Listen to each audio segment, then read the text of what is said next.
امام علی علیہ السلام کی خدمت میں ایک شخص آیا اور دست ادب کو جوڑ کے عرض کرنے لگا، یا علی، انسان اپنی آنکھوں سے چیزوں کو دیکھتے رہتے ہیں، لیکن کیا ان آنکھوں کے علاوہ بھی کوئی آنکھ ہے جس سے انسان وہ دیکھ سکے جو ان آنکھوں سے نہیں دیکھتا؟ بس یہ کہنا تھا تو امام علی علیہ السلام نے فرمایا، اے شخص، یاد رکھنا، انسان کے جسم کی آنکھیں تو صرف وہ دیکھ سکتی ہیں جو چیز روشنی کو روکتی ہے، جو چیز روشنی کو نہیں روک سکتی وہ انسان کی آنکھ بھی نہیں دیکھ سکتی۔ یاد رکھنا، اللہ نے انسان کو فقط 2 آنکھیں نہیں بلکہ 4 آنکھیں بخشی ہیں۔ تو وہ کہنے لگا، یا علی، ان 2 آنکھوں کے علاوہ بھی آنکھیں ہیں؟ امام علی علیہ السلام نے فرمایا، ہاں، وہ روح کی آنکھیں ہیں، لیکن افسوس، انسان جسم کی آنکھوں سے جو چیزیں دیکھتے رہتے ہیں انہی کے تحت اپنے لیے ایسی خواہشات مقصد بنا لیتے ہیں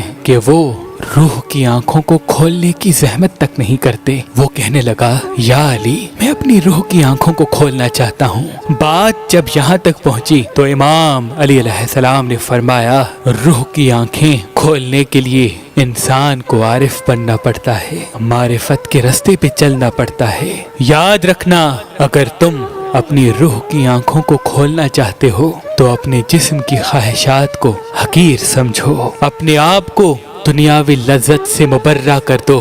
جب تم خواہشات سے مبرہ ہو جاؤ گے، تمہارا ہر فعل اپنی نفس کے لیے نہیں بلکہ اللہ کی رضا کے لیے ہونے لگے گا، تو تمہارا روح مطمئن ہونے لگے گا اور تمہارے روح کی آنکھیں کھلنے لگیں گی۔ یاد رکھنا، روح کی آنکھوں کی طاقت یہ ہے کہ وہ اس دنیا میں رہتے ہوئے بھی آسمان کے فرشتوں کو بھی دیکھ سکتی ہے۔ کائنات کے سارے پردے اس انسان کے لیے کھل جاتے ہیں۔ وہ انسان رہتا زمین پہ ہے لیکن آسمان کے راستے اس کی آنکھوں کے نزدیک روشن ہونے لگتے ہیں۔ تبھی جب عارف اپنے آپ کو پاتا ہے تو اس کی روح کی آنکھیں کھل جاتی ہیں، تو وہ دوسرے انسان کو دیکھ کے حیرت کرتا ہے کہ انہوں نے تو ابھی وہ دیکھا ہی نہیں جو میں دیکھ رہا ہوں۔ اس نے کہا، یا علی، کوئی ایسا اسم دے جس کو میں پڑھتا رہوں اور اپنی خواہشات کے دلدل سے نکل کر روح کی آنکھوں کو کھول دوں۔ امام علی علیہ السلام نے فرمایا، تم جو بھی کھاؤ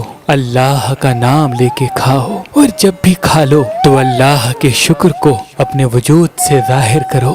رات کو سونے سے پہلے باوضو ہو کے سویا کرو، صبح اٹھنے کے فوراً بعد سورہ رحمان پڑھا کرو، اپنے جسم کو حرام غذا سے بچا لو، اپنے وجود کو لوگوں کو تکلیف دینے سے بچا لو۔ جب تم ان چند چیزوں پہ عمل کرنے لگو گے تو رفتہ رفتہ تمہاری روح کی آنکھیں کھلنے لگیں گی اور تم وہ پالو گے جو اللہ نے تمہارے لیے رکھا ہے، جو اللہ نے تمہارے لیے رکھا ہے، جو اللہ نے تمہارے لیے رکھا ہے۔